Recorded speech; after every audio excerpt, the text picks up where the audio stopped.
É tradição na igreja celebrarmos na segunda-feira missas votivas pela alma dos fiéis defuntos. Segunda-feira, um dia que, sempre que é livre, nós devemos, com grande piedade, com grande amor, nos recordar das almas que padecem no purgatório. E o Evangelho de hoje nos ensina por que é que isto é necessário. Vejam, nós temos no Evangelho de hoje uma pessoa que se aproxima de Jesus e essa pessoa claramente está salva, ou seja, está em estado de graça. Se essa pessoa morresse naquele momento, ela certamente iria para o céu. E que garantia nós temos disso? Bom, a garantia número 1, que ele perguntou para Jesus o que é necessário para entrar no céu. Jesus respondeu. Ele disse que já está cumprindo tudo isso. E o resultado é essa frase impressionante, maravilhosa. Jesus olhou para ele com amor. Ora, se Jesus olhou para ele com amor, é porque Deus está olhando para ele com amor. É que de fato ele está em estado de graça. É que de fato ele está salvo. Embora uma pessoa já esteja em estado de graça e esteja tecnicamente, salva se morresse naquele momento, ao mesmo tempo nós católicos sabemos que essa pessoa, embora salva, não está pronta para entrar no reino dos céus. Como assim? Isso é contraditório. Se a pessoa está salva, então já está pronta para entrar no céu. Não. Por quê? Porque ela ainda está muito desordenada e os pecados cometidos na vida passada ainda não foram expiados plenamente. Então, essa pessoa precisa se purificar, se purgar, né? É aquilo que é a palavra purgatório, ou seja, a purificação. Por isso Jesus então olha para aquele homem bom, um homem que está em estado de graça, e pede para ele o que não é obrigatório. Não é obrigatório você ir vender tudo e dar aos pobres. Mas Jesus, que vê a alma, que vê o coração, que prescruta os corações, ele põe o dedo lá na ferida. Ele sabe onde é que está a sua fraqueza. Para umas pessoas, é o apego ao dinheiro. Para outras pessoas, são apegos afetivos, que Jesus pede, me entrega isso. Para outras pessoas, é um apego à saúde. Para outras pessoas, é apego desordenado ao próprio nome, à própria fama. Para outras pessoas, outros apegos a pequenos prazeres, como comida, conforto. Para outras pessoas, são bobagens que vão impedindo a gente de ser livre e de voar. É aqui que está a coisa. Jesus está mostrando para nós que existe uma grande diferença entre ser salvo e ser santo.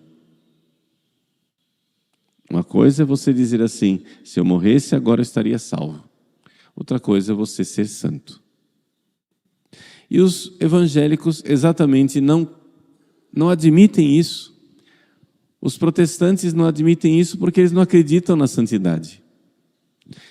O que é que os protestantes acham? Eles acham o seguinte, que se uma pessoa está em estado de graça, eles usam a linguagem de São Paulo, ou seja, se a pessoa está justificada, em estado de graça. Se a pessoa está justificada, se é um justo, ele morre e é salvo. E acabou. Mas eles sabem Eles mesmos admitem. Que essa pessoa que está em estado de salvação não está em estado de santidade, porque eles dizem, nós somos ainda muito pecadores, muito desordenados, muito frágeis, muito egoístas. Se vê claramente o egoísmo dentro de nós.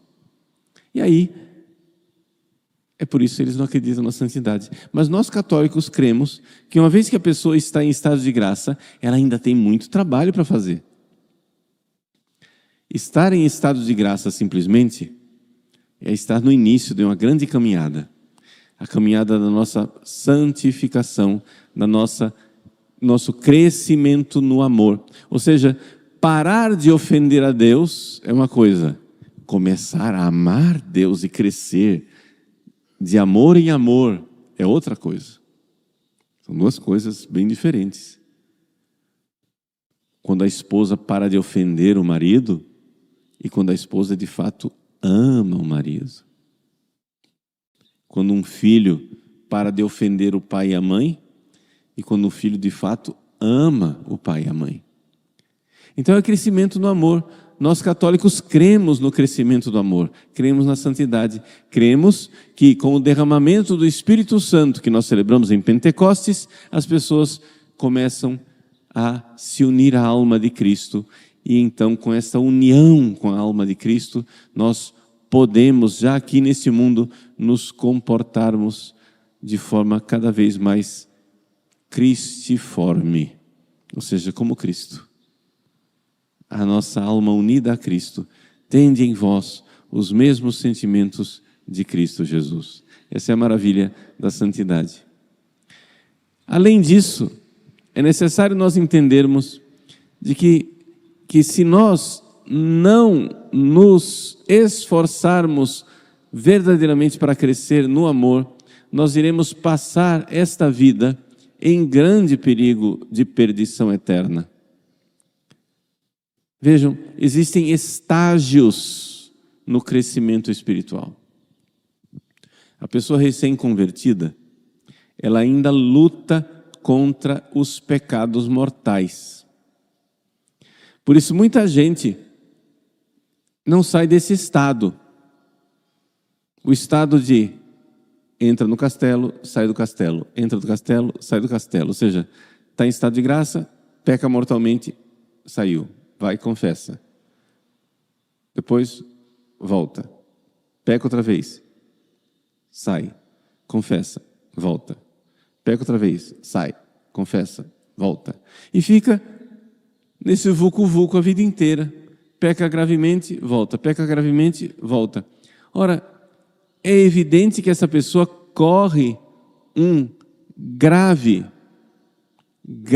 perigo de ser condenada eternamente. Porque ninguém está garantindo para você que a morte que irá colher você de surpresa, irá colher você em estado de graça. Então, no crescimento espiritual, a pessoa que inicialmente lutava com os pecados mortais, ela se firma nessa luta e depois começa a lutar contra os pecados veniais. Depois que essa pessoa já, por muito tempo, luta com os pecados veniais e já não comete mais os pecados veniais, aqueles pecados assim, de olho aberto, que sabe, eu estou cometendo uma coisa errada, estou fazendo um negócio errado. A pessoa, então, começa cada vez mais a se purificar no seu modo de agir de forma cada vez mais perfeita, de cada vez mais amorosa, cada vez mais generosa, cada vez mais sublime. Então a pessoa começa realmente a progredir. Muita gente acha que isso não é possível. Mas no confessionário a gente vê isso. Existem pessoas que no confessionário você vê claramente que ficam perturbadas procurando coisas para confessar. Porque, claro, ela passou a vida cometendo pecados graves. Largou isso. Daqui a pouco, ela está cometendo pecados veniais. Aí ela começou a combater os pecados veniais. Daqui a pouco, minhas senhoras e meus senhores, isto é normal. A pessoa já não tem mais pecados veniais para confessar. Ou raramente tem. Ai, padre, e a pessoa que parou de cometer pecados veniais já é santa? Resposta: não. Não. A pessoa que parou de cometer pecados veniais está na estaca zero. Parou de ofender. Santidade é outra coisa, é começar a amar. É aquilo que Jesus está dizendo para a pessoa aqui do Evangelho. Jesus olha para esta pessoa que já não comete pecados, nem mortais, nem veniais. Olha para essa pessoa com amor e diz: cara, legal, vamos começar. Vamos começar a amar. Ou seja, a fazer aquilo que não é exigido. O amor é livre. Então o que é que Jesus pede de nós? Pede a liberdade da generosidade, a liberdade de fazermos aquilo que não somos obrigados a fazer. É obrigado ir vender tudo e dar aos pobres? Não. Mas era esse o ponto fraco dele. Era essa corda que impede o passarinho de voar livremente, de amar livremente. Ele está amarrado, ele está apegado. Então, cada um tem a sua debilidade. Cada um tem aquilo que precisa combater, lutar, para poder ser livre e voar como águias. Amar de verdade. A pessoa esperneia, claro que esperneia, porque é toda desordenada. Parou de cometer pecados veniais, mas ainda está muito desordenada. Os afetos, as emoções. Nessa fase, a pessoa vem para o confessionário e começa a confessar sentimentos. Mas você vê claramente que aqueles sentimentos, número 1, não são pecaminosos, e número 2, mesmo que fosse alguma coisa um pouco mais desordenada, a pessoa não consentiu. Mas os sentimentos dela ainda estão assim, agitados. Lutas. A pessoa primeiro começa a combater os pecados veniais, não tem mais. Começa então a ficar cada vez mais sensível na pureza.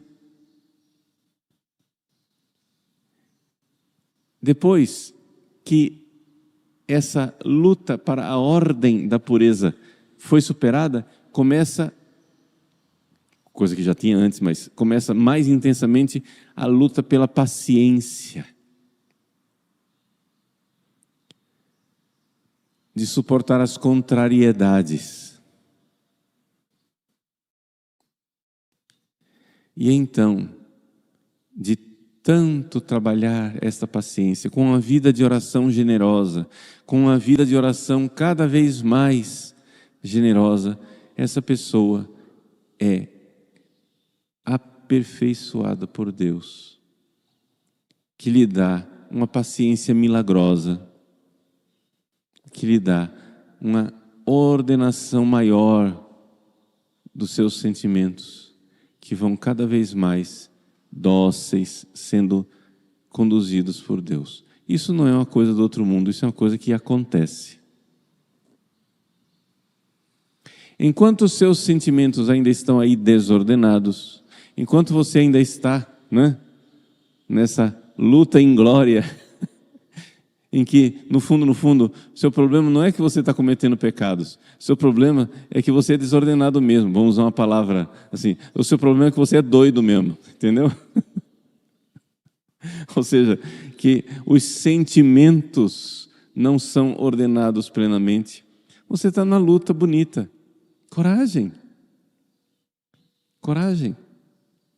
Vamos amar. Deus vai ordenando. Tenha paciência. E a primeira pessoa com a qual você tem que ter paciência é você mesmo. Tenha paciência com você. E as coisas então vão crescendo. Meus queridos, essa é a nossa vida católica. O que é que isso tem a ver com os mortos e com o purgatório? Nada e tudo. Ou seja, nada, porque pode ser que a pessoa já seja santa e ainda tenha que pagar coisas no purgatório. Mas tudo porque, se não fizermos esse caminho de ordenação interior, de santificação interior, de colocar as coisas no seu devido lugar, o nosso purgatório ainda vai ser muito intenso, muito longo, muito doído, muito sofrido. Não é? Ou seja, o purgatório é para quem não fez a tarefa de casa. O purgatório é somente para aquelas pessoas que não fizeram nesta vida a purificação que deveriam fazer e termina ficando, né, de segunda chamada. Ou seja, não foi reprovado, mas tem que fazer a tarefa de casa atrasada. Ou seja, não deveria existir o purgatório. Se nós todos fôssemos bons cristãos e fizéssemos as purificações devidas nessa vida, ninguém iria para o purgatório. Mas, infelizmente, as pessoas são preguiçosas e não fazem o caminho da santidade aqui. Então, rezamos caridosamente pelas almas do purgatório. E ao sermos caridosos com as almas do purgatório, diminuímos também nós o nosso. Porque fazemos obras que não somos obrigados, né? Gratuitas, obras generosas. Então, procuremos verdadeiramente crescer espiritualmente e dar esses passos firmes no caminho da santidade e do amor.